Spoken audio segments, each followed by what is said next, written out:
Hello everyone and welcome back to the channel. We're going to be looking at some surgical results from a particular rhinoplastic or an aesthetic doctor, Dr. Mustafa Ali Yannick from, I believe he's in Turkey, but he also seems to operate out of Bulgaria and some other areas. But generally he seems to specialize in nose jobs and rhinoplasty, and I've seen his name pop up a couple of times on TikTok and Instagram, so I figured let's take a look at how he does his surgeries and what kind of results he gets. Next up we have this guy. Okay, so he applied us for #rhinoplasty and V-shaped jawline surgery from Germany. While rhinoplasty is commonly performed for patients who have aesthetic concerns with the shape and size of their nose, a large number of patients seek out rhinoplasty for medical reasons, such as facial trauma. So you may be left with a crooked nose, flattened nasal bridge, distinct hump. Even if the aesthetic changes that the injury caused were minor, the functional issues may become a more concerning issue. So first up, what we can see is a very big change to the dorsal hump. So obviously the nasal bump right there, the nasal tip has actually been upward rotated, which is pretty significant because now I think this is actually a pretty good result. The nose is a bit feminine. He has feminized, so the doctor has feminized the nose quite a bit. And the reason I say that is because the nasal tip, this region here, is very small and, well, it's just very small and something you'd expect to see on women rather than men. Men generally have a bit more imperfections with their nose, and I'll show you some better examples of this in a second. Another factor I'd probably notice is the curvature of the nasal spine, and as you can see, it's very much curvilinear now, whereas maybe a straighter profile might be better suited for masculinity with this face. But the guy is also, he's got more of a pretty boy appeal, you know, rather than conventionally masculine looking like a drill sergeant. He's doing this for functional reasons rather than for aesthetic ones. As I believe aesthetics is a major part of function, you can't have one without the other. One thing I want to note is that he has kept a very ethnic nasolabial angle, which is actually a good thing. In some of the other results that I've seen, he tends to raise the nose far too high, giving it a very upturned appearance, which is very commonly reserved for more European, Northern European faces, because, as I've explained in previous videos, your nose is a direct adaptation to your climatic environment. So an upturned nose like that for a, say, Turkish man and perhaps for maybe a Germanic man, it wouldn't really make sense to have that kind of Scandinavian upturned nose. It just wouldn't fit with the rest of his features. This is another aesthetic result from the surgeon. Not bad. I think it's quite well done. Her nose is within very harmonious proportion, and it was always within harmonious proportion. If you look at both before and afters, it was always within the ranges of the inner eye corners. So aesthetically, it was fine. It's just that the nasal tip was quite bulbous, and I can understand why she would want to get a nose job to correct that. Here, I think, again, the surgeon's done a great job. He hasn't overly westernized the nose, which is a problem that you see often with most cosmetic surgeons. They tend to have a one-size-fits-all approach, and they act more like technicians rather than trying to cater the nose for the patient. It's more like, this is the nose, you know, choose from 5 different nose shapes you want, you know, if you'd like this, then just this is what you get. It's kind of like shopping at Walmart for a nose. But the surgeon has done quite well here, and I think aesthetically is very pleasing, is the nasal spine has a bit of imperfection to it. It's not perfectly contoured.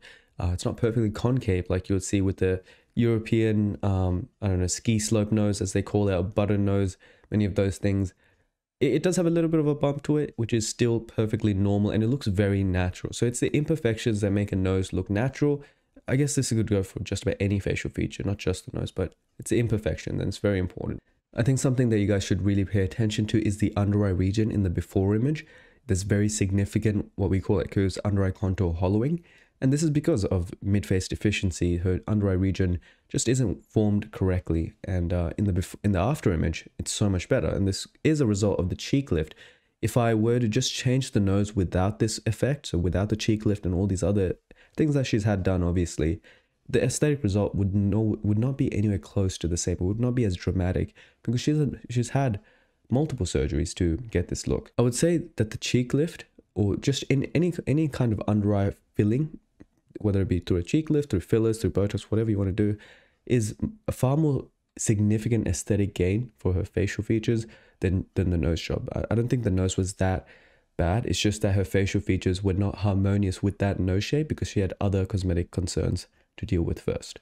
Personally, I think her before nose wasn't particularly bad. Like I'm saying, the issues were that she has deficiencies in other areas which is what makes her nose look much larger than it really is. And those deficiencies are mid-face deficiencies, like the cheek, like she had the cheek lift, like she had the under eye hollowing, those kind of things. Because dimension-wise, the nose hasn't actually gotten much smaller. He's just changed the rotation of the nasal tip. But other than that, I don't think the surgeon's done a whole lot for making the nose look drastically different. If you look at the first image, like I'm pointing out, you'll notice that her nose, the nasal width is actually quite narrow. It's not particularly wide or bulbous. The nasal tip is quite strong. It is quite big. I will give her that. But in terms of physical dimensions, the nose isn't that big from the front view. But yeah, overall, this is quite a good result. And I think the surgeon does have quite a talent for, I mean, he doesn't get it right all the time. I will show you some bad examples, but when he does get it right, he does get it right very well. So it seems to be kind of a hit or miss at this point. I saw this one on TikTok. I didn't know it was actually this doctor that did it, but yeah, this is a very impressive result. Definitely the previous nose seems to be the result of some kind of facial trauma.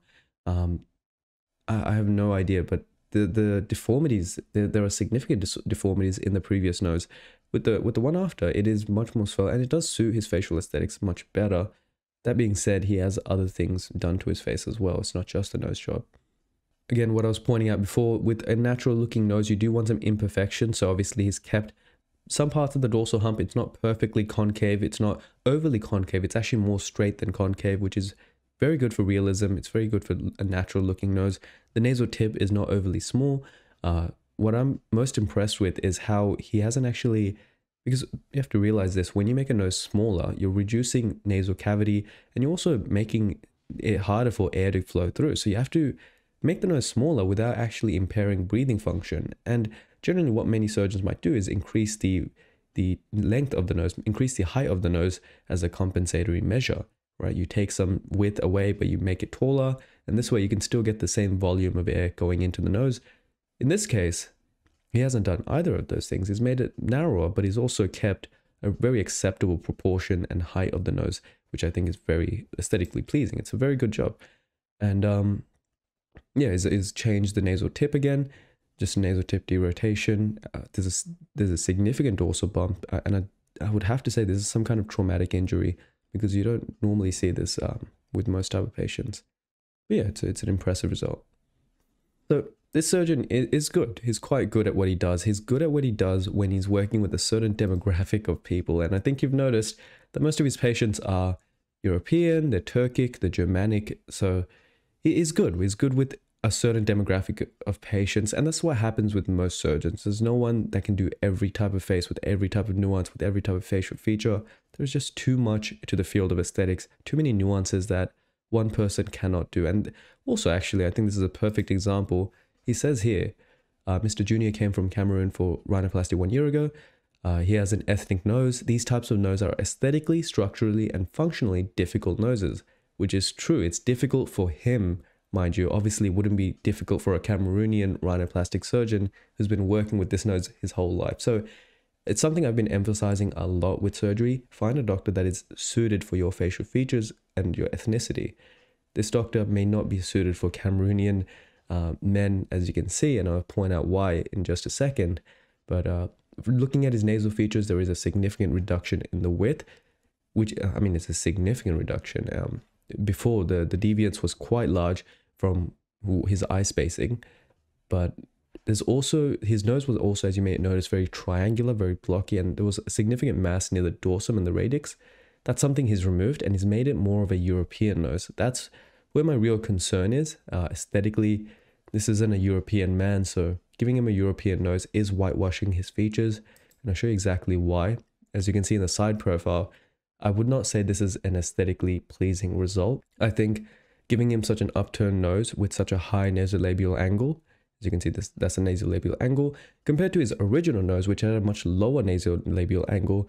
And you have to remember that Africans have much drier climates. They shouldn't have very upturned noses like Scandinavians who live in very cold and harsh climates. You shouldn't have upturned noses like Scandinavians who have very cold air that can sting the nose. The reason why an African nose is different to, say, a Northern European nose is very much an adaptation. So trying to give an African man that kind of nose, which is quite literally what this is a very European nose. These nasal features, these nasal angles and dimensions are very European. I don't think it's the best aesthetically speaking. there were, I think you could have probably given him some better results. But then again, you have to remember that surgically, there are very strong limitations, physical limitations. I mean, the surgeon has taken away so much mass from his nose. All of that nasal breathing passages have to go somewhere. You can't just take away mass and then restrict his breathing function and leave him worse off than when he started. Even if you get a better aesthetic result, function has to come first before aesthetics. So considering that he's made the nose significantly slimmer by taking away the mass at the dorsum and basically on the sides, I think it's a good result structurally, but aesthetically it's not the best, and he's whitewashed his features quite significantly. All right, so that's it for this video. Obviously, he's a good surgeon. I mean, I think for the price and the skills that he offers is great if you fit the demographic of the patients that he works on, and most of them are Turkic, European, Germanic, like I was saying. When it comes to ethnic noses, there are plenty of doctors all around the world who are better suited to, say a Cameroonian man's nose than this man. And although this doctor can probably operate on the nose nonetheless, he does seem to whitewash a lot of the noses. And I don't think whitewash is the right term, but he does tend to have this one-size-fits-all approach with the nose. And I guess it's worked out for him in most cases, but the thing about one-size-fits-all is it works out until it doesn't. And there are some examples, as we've seen, that it doesn't always work out. You make the nose look very whitewashed, it looks very disharmonious. It doesn't exactly suit his facial features.